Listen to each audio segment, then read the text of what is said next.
Hello बच्चों, मैं Santosh Kumar, senior educator, New Age coaching. मैं आपके सामने में फिर से हाजिर हूँ और आज मैं आपके लिए आपकी एक नई कविता डिस्कस करने जा रहा हूँ।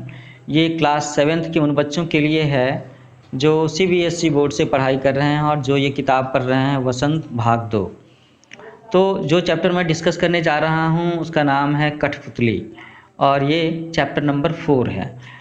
ये एक बड़ी प्यारी सी कविता है और इसके लेखक हैं भवानी प्रसाद मिश्र जी। और इसमें हम लोग ये देखेंगे कि कैसे उन्होंने कठपुतलियों के माध्यम से कठपुतली की भावना को या एक ऐसे व्यक्ति या महिला की भावना को उन्होंने जागृत करने की कोशिश की है जो गुलाम है, जिसका अपने ऊपर में नियंत्रण नहीं है, जिसका नियंत्रण किसी और के हाथ में है। बिल्कुल वैसे ही जैसे कठपुतलियों का नियंत्रण धागे खींचने वाले के पास में होता है, कलाकार के पास में होता है, कठपुतली के पास में नहीं होता। तो हम लोग देखते हैं कविता को। कठपुतली गुस्से से उबली, बोली ये धागे क्यों हैं मेरे पीछे आगे, इन्हें तोड़ दो, मुझे मेरे पाँव पर छोड़ दो। तो बच्चों सुन रहे हो ना आप कि ये जो कठपुतली है वो गुस्से से उबली, गुस्से से बोलना और गुस्से से उबलना। तो गुस्से से उबलना का मतलब है बहुत ज़्यादा गुस्सा होना और ज़ोर ज़ोर से बोलना। तो यहाँ पर कवि भवानी प्रसाद मिश्र जी ने कठपुतली को पर्सोनिफाई किया है और उसे सजीव माना है कि अगर वो बोल पाती तो कैसे बोलती और कैसे अपना गुस्सा जाहिर करती। और क्यों गुस्सा जाहिर करती? क्योंकि उसका कंट्रोल उसके अपने शरीर पर नहीं होता। अक्सर उसके हाथ पैर इन सब में धागे बंधे होते हैं और इसका कंट्रोल किसी और के हाथ में होता है जो कठपुतलियों को संचालित करता है। तो ये कठपुतली गुस्से से उबली और बोलती है कि ये धागे क्यों हैं मेरे आगे पीछे, इन्हें तोड़ दो, मुझे मेरे पाँव पर छोड़ दो। तो कठपुतली आज़ाद होना चाहती है। वो चाहती है कि जब उसकी इच्छा हो तो वो चले, जब उसकी इच्छा हो तो रुके, जब उसका जी करे तो अपना हाथ हिलाए, पैर हिलाए, जब उसकी इच्छा ना हो तो वो ना करे। तो इस कठपुतली की इस गुस्से वाली बातों को सुनकर के कुछ और कठपुतलियाँ जो आसपास खड़ी हैं वो क्या बोलती हैं। सुनकर बोली और कठपुतलियाँ कि हाँ बहुत दिन हुए हमें अपने मन के छंद छुए। तो मन के छंद छूने का मतलब है अपने मन की करना, जो जी में आए वो करना, दूसरे के मन की नहीं करना।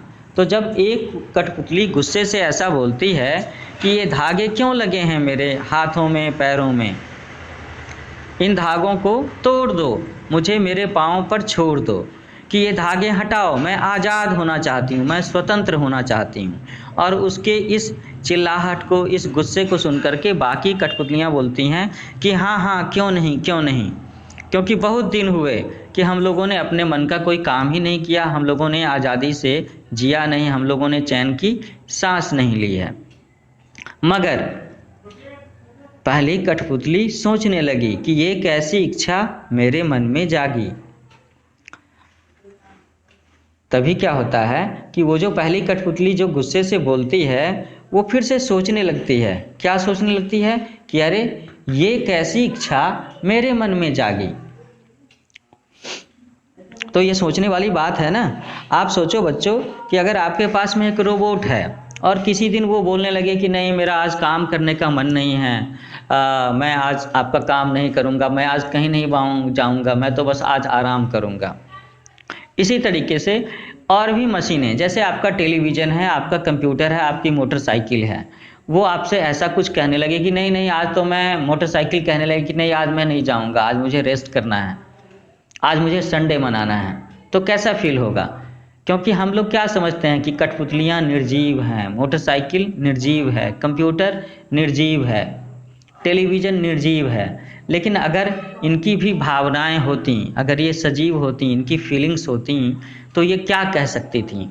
तो कुछ इसी तरीके से ये अपने विचार जाहिर कर सकती थी जैसे कठपुतलियों की बातें कवि भवानी प्रसाद मिश्र जी ने कही है। लेकिन आखिरी पैराग्राफ, आखिरी जो 4 लाइनें हैं वो सोचने वाली है कि एक बार तो ये कठपुतली गुस्से में बोलती है, उसको सुनकर के बाकी कठपुतलियाँ भी उसके सुर में सुर मिलाती हैं कि हमें भी आज़ाद होना है, हमें भी आज़ाद होना है। लेकिन फिर ये कठपुतली सोचने लगती है कि ये कैसी इच्छा मेरे मन में जागी, कि क्या ये इच्छा जस्टिफाइड है ना, क्योंकि वो क्या है, कठपुतली है, काठ की पुतली है, वो सचमुच की कोई जीवित चीज़ नहीं है, लड़की नहीं है। तो इस कविता के बारे में देखते हैं कि कवि इन्होंने क्या क्या कहने की कोशिश की है, क्या क्या इन्होंने बताने की कोशिश की है, कवि भवानी प्रसाद मिश्र जी ने। तो एक्चुअली में इस कविता में कठपुतलियाँ स्वतंत्रता की इच्छा से स्वयं अपनी बात व्यक्त कर रही हैं। उनके समक्ष स्वतंत्रता को साकार बनाने वाली चुनौतियाँ हैं, चैलेंजेस हैं। धागे में बंधी हुई कठपुतलियाँ पराधीन हैं। पराधीन का मतलब दूसरों के अधीन है, दूसरों के कंट्रोल में है। इन्हें दूसरों के इशारे पर नाचने से दुख होता है। दुख से बाहर निकलने के लिए एक कठपुतली विद्रोह कर देती है, वो अपने पाँव पर खड़ी होना चाहती है। उसकी बात सभी कठपुतलियों को अच्छी लगती है।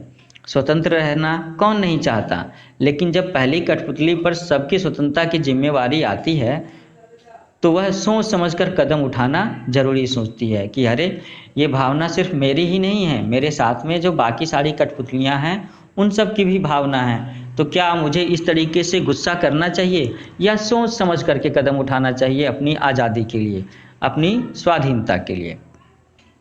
तो बच्चों इसी के साथ में ये चैप्टर कठपुतली, ये कविता मैं यहीं पर कंक्लूड करता हूँ।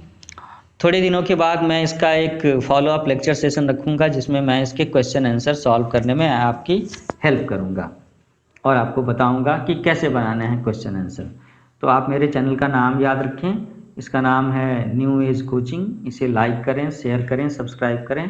हम लोग जल्दी मिलेंगे एक नए लेक्चर के साथ में, और आगे भी मैं आप सब लोगों के लिए हिंदी के, साइंस के, इंग्लिश के, मैथमेटिक्स के, कंप्यूटर साइंस के बहुत सारे लेक्चर डालने वाला हूँ।